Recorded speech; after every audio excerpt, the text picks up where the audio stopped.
Hello fellow whiskey lovers and welcome to another episode with me, the Whiskey Geek. Now, following on from my video where we visited Lagavulin, I wanted to review a whiskey which is somewhat special to me. This is the Distillers Edition. Now this whiskey is somewhat special to me because it's become my celebration whiskey, specifically this bottle.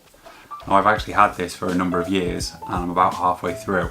I've only really cracked it open when there's been something to celebrate. I originally picked up the bottle while I was going up to Inverness with Jo to officially tell her parents that we were engaged. We sat and we had a few drams together, thoroughly enjoyed it, and ever since then it's just kind of chimed with me that it's a celebration whiskey. Okay, while that's taken a couple of minutes to sit and breathe and disperse, let's discuss the Distillers Edition. It's also called double matured, and that is because they take a selection of bourbon refill casks and then finish them in a Pedro Jimenez set of casks. So it's being given a kind of sweety fruity tone on the back end as a finish.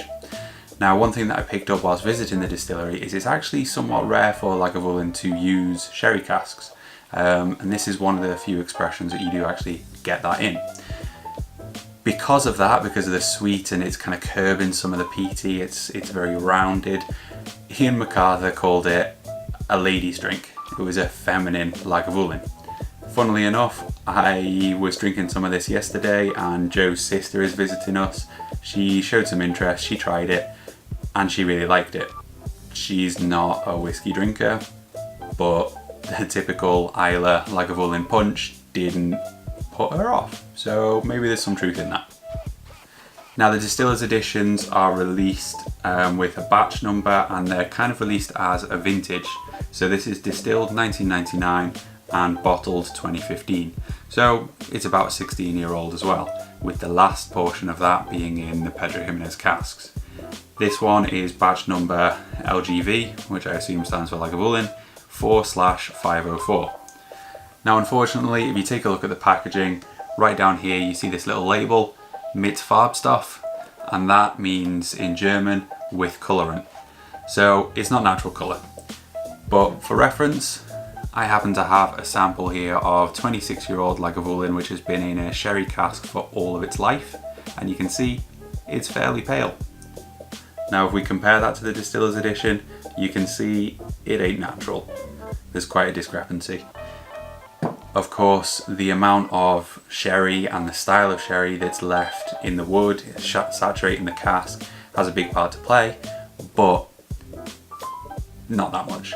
26 years versus 16 years, all its life in a sherry cask versus coloured. I know everyone seems to have a rant about colourant. I've started looking into it in a bit more detail and it's begun to frustrate me. I just wish that people became comfortable with natural colour. If you saw this on the shelf and you dismissed it, you'd be hurting yourself royally, because this is one of the best whiskies I have ever tried. Irrelevant as it may well be, we'll take a look at the colour anyway. That comes out about a shade 13 Old Madeira. So let's explore the nose. So straight away you get like a soft kind of mossy peat. It's earthy, but it's really rounded and it kind of develops a rubbery tone. That may sound negative, but it's not. It's just kind of, it takes a little turn. You've got a bit of coastal air in there and that combines with that mossy, almost vegetal tone and gives you kind of a seaweedy note. Then you start to get that lovely oaky development. It's a little bit of vanilla and fresh ginger, kind of musty. And right on the back end, it's behind everything else. There's a sweetness and it just kind of, I think that's what cuts through the peat a bit, what softens everything, ties it all together. It's kind of stewed fruits, red fruits, berries, raisins, a very gentle prickle as well. So it's got that lovely peat, some sweetness, berries, vanilla, oak in there as well, and it's all very rounded but rich at the same time. It's kind of drawing you in. So now onto the palate. So straight away you get a bit of a oaky influence, but it's tied together with the peat, kind of a charred, smoky tone. There's still that vegetal tone in there. It's kind of like green malt when it's, you know, fresh to the distillery before it's being steeped and dried.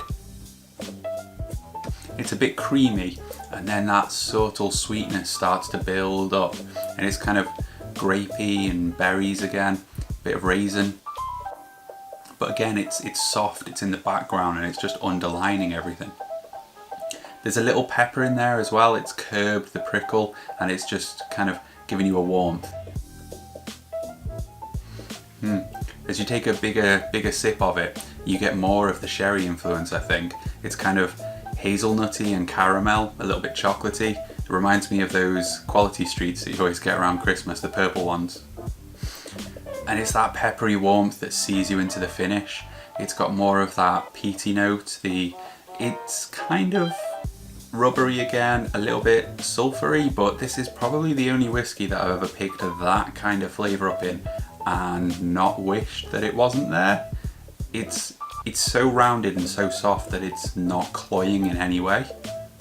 Then there's more of that oak. The sweetness is kind of absent on the finish, and it's medium length. Really very enjoyable. So I'm giving this one a rating of 89 out of 100, which is a high score from me. I think part of what makes this great is that the balance is more leaning towards the peated characteristics than the sherry, the sweet characteristics. So you never forget this is a Lagavulin. That being said, it's so rounded, so balanced that it's very accessible. As a celebration whiskey, it's easy to pour this for someone who's not necessarily a whiskey lover, and them still to appreciate it, still to enjoy it with you. So thanks for watching, guys, and all the support you show me. If you've enjoyed this video, please chuck a like and a comment below. Consider subscribing for more whiskey antics. Sláinte.